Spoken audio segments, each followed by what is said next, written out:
آٹے کے بعد چینی کے بحران میں دہاڑیاں کون لگا رہا ہے؟ شوگر ملز مالکان کون ہیں؟ عوام کو کتنے ارب کا ٹیکہ لگایا گیا ہے؟ کتنی چینی پیدا ہوئی، کتنی برآمد ہوئی، کس قیمت پر برآمد ہوئی؟ کتنی چینی درآمد کی گئی، کس قیمت پر درآمد ہوئی؟ کتنی ڈیوٹی معاف ہوئی؟ اس رعایت سے خزانے کو کتنا نقصان پہنچا؟ درآمد کے باوجود مارکیٹ میں چینی کتنی مہنگی فروخت ہوئی؟ اور اب 1,08,000 ٹن دوبارہ برآمد کرنے کی اجازت آخر کیوں دی گئی؟ چینی کے اس پورے کھیل میں فائدہ کس کا ہے، نقصان کس کا ہے، اور قیمت آخر کون ادا کر رہا ہے؟ ناظرین، منافع چند ہاتھوں میں، فیصلے حکومت کے اور بوجھ عام پاکستانی کی جیب۔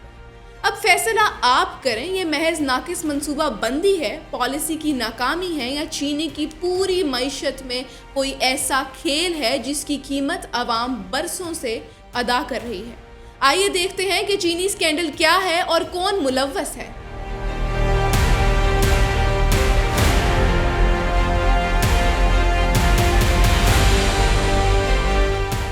ناظرین، پاکستان میں تقریباً 85 کے قریب شوگر ملز کام کر رہی ہیں۔ ان میں تقریباً 45 پنجاب، 32 سندھ اور تقریباً 8 خیبر پختونخوا میں بتائی جاتی ہیں۔ چینی کی صنعت کا تعلق صرف کاروبار سے نہیں بلکہ ملک کی سیاست سے بھی جوڑا جاتا ہے، کیونکہ مختلف ادوار میں کئی بڑے سیاسی خاندانوں اور بااثر شخصیات کے شوگر ملز کے کاروبار سے تعلقات سامنے آتے رہے۔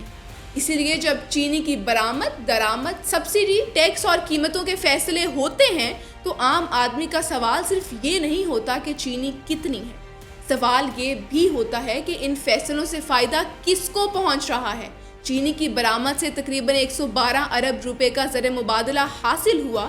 دوسری طرف ایڈیٹر جنرل پاکستان سے منسوب دعوے کے مطابق مقامی مارکیٹ میں مہنگی چینی فروخت ہونے سے شوگر ملک مالکان نے تقریباً 300 ارب روپے کا اضافی فائدہ حاصل کیا۔ ناظرین، کیونکہ ایک طرف حکومت کہتی ہے کہ برآمد سے ملک کو زر مبادلہ حاصل ہوا، دوسری طرف اگر برآمد کے نتیجے میں مقامی مارکیٹ میں قیمتیں بڑھیں اور عوام نے مہنگی چینی خریدی تو پھر اس فائدے اور نقصان کا حساب آخر کون کرے گا؟ اور اگر حکومت نے بعد میں درآمدی چینی پر 53% تک ٹیکس اور ڈیوٹی میں رعایت دی تو قومی خزانے کو اس رعایت سے کتنا نقصان پہنچا؟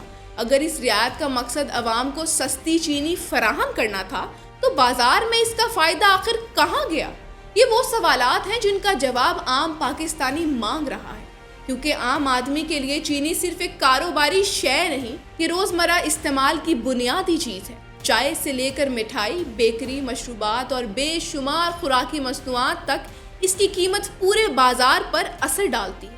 ناظرین، چینی مہنگی ہو تو صرف چینی کا تھیلا مہنگا نہیں ہوتا بلکہ کئی دوسری اشیاء کی لاگت بھی بڑھتی ہے، اور سب سے دلچسپ بات تو یہ ہے کہ حکومت اب بچی ہوئی چینی دوبارہ برآمد کر رہی ہے، یعنی ایک طرف ملک میں قیمتوں کو کنٹرول کرنے کی کوششیں، دوسری طرف درآمد، پھر ٹیکس میں رعایت، پھر اضافی ذخیرہ اور اب دوبارہ برآمد۔ یہ پالیسی ہے یا چینی کا ایسا چکر جس میں عام آدمی ہر موڑ پر بل ادا کر؟ ناظرین، گزشتہ سال حکومت نے تقریباً 7,90,000 ٹن چینی برآمد کرنے کی اجازت دی۔ اس برآمد سے تقریباً 112 ارب روپے کا زر مبادلہ حاصل ہوا، لیکن مسئلہ اس وقت پیدا ہوا جب ملک سے بڑی مقدار میں چینی باہر چلی گئی، مقامی مارکیٹ میں رسد کم ہوئی، قلت کا خدشہ بڑھا اور قیمتوں میں اضافہ شروع ہو گیا۔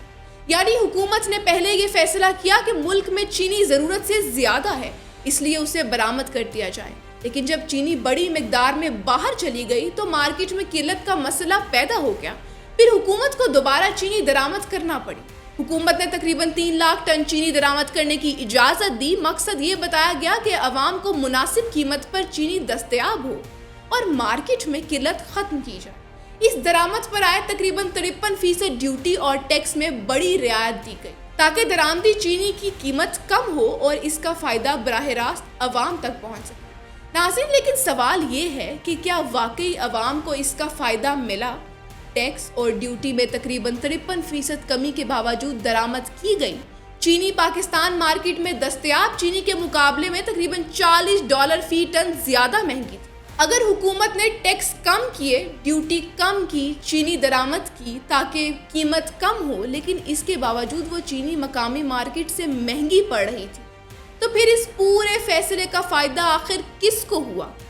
اب اسی درآمد شدہ چینی میں سے تقریباً 1,08,000 ٹن دوبارہ برآمد کرنے کی اجازت دی جا رہی۔ ناظرین، یعنی پہلے ملک میں موجود چینی کو زیادہ مقدار میں برآمد کیا گیا، پھر قلت پیدا ہوئی، پھر تقریباً 3 لاکھ ٹن چینی درآمد کی گئی، پھر اسی درآمدی چینی پر ٹیکس اور ڈیوٹی میں رعایت دی گئی، اور اب اسی درآمدی کھیپ کا ایک بڑا حصہ دوبارہ ملک سے باہر بھیجنے کی اجازت دے دی۔